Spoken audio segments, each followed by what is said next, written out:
This is problem 3-52. It's on page 154. A rigid tank with a volume of 1.8 cubic meters contains 15 kilograms of saturated liquid vapor mixture of water at 90 degrees Celsius. Now the water is slowly heated. Determine the temperature at which the liquid in the tank is completely vaporized. Also show the process on a TV diagram with respect to the saturation rates.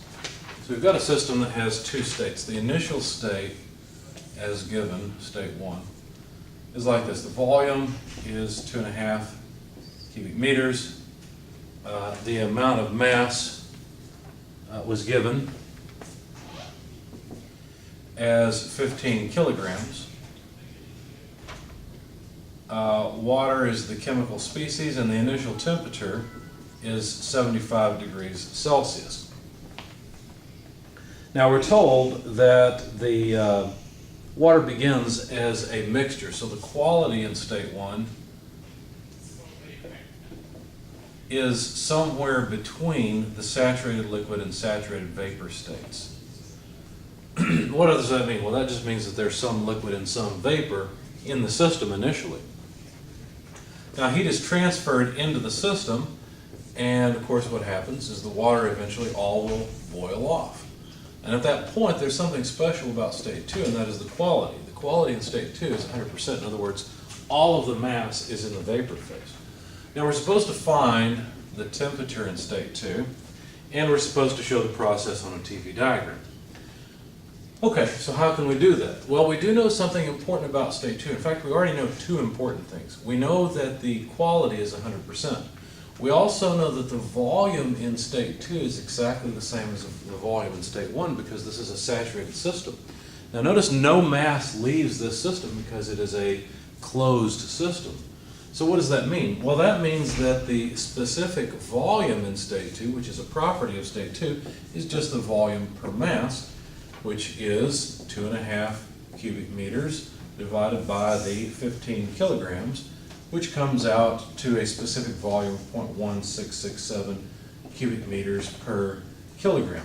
Now, there's one thing to note here that's really important. The quality is 100%, all of its vapor. What does that mean? Well, that means this is a specific volume of saturated vapor. This is a VG in state 2. How do I know it's VG? How do I know that's the point? Well, the heat is, you turn off the flow of heat basically once the last drop of liquid has boiled off. So I know this must be a saturated vapor in state 2.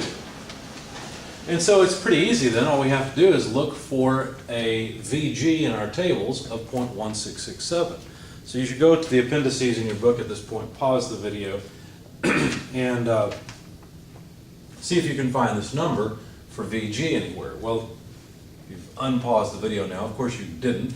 The reason is because the table just has discrete points. It doesn't have continuous data.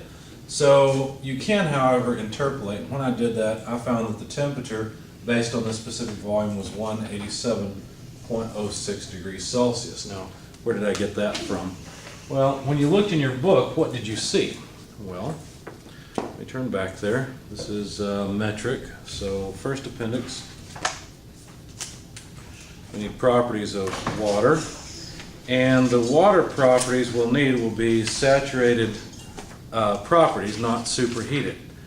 And so if we go back to page 914 and look at, we're looking for this VG, all that we find, let's see, 0.1, looks like the closest we can get is either 0.1739 or 0.156. Now, the two temperature limits for that are 185 and 190, so it makes sense that the 187 would be between the two.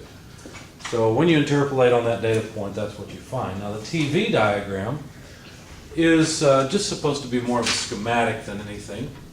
So it would be just temperature versus specific volume. Now, the specific volume, of course, is units of cubic meters per kilogram. It's how much space each kilogram takes up on average. Now notice that the amount of space taken up by the liquid is different than the amount taken up by the vapor, but the average specific volume, the total volume per mass, is the same in states 1 and 2. And so if we were to draw a vapor dome and talk about the specific volume of the system as a whole, it would remain the same. It would be 0.1667 cubic meters per kilogram. So wherever it starts, of course it's going to start at 75 degrees Celsius, but wherever it starts, schematically, I'm not drawing this terribly accurately, it's going to stay on that same vertical line because the specific volume cannot change. So here's the process. It's just a straight line moving up until we finally reach a temperature of 187 or so degrees Celsius. So this is supposed to be a vertical line. Why is it under the vapor dome? It's under the vapor dome because there's a saturated mixture of vapor and liquid. And you'll notice there's actually something wrong with my drawing. This point should end on the vapor line, right? So let me move it over a bit. Because we know that in state 2, all of the liquid has been boiled off. It's all just gone into the vapor phase, and so that should end on the saturated vapor line on the right-hand side.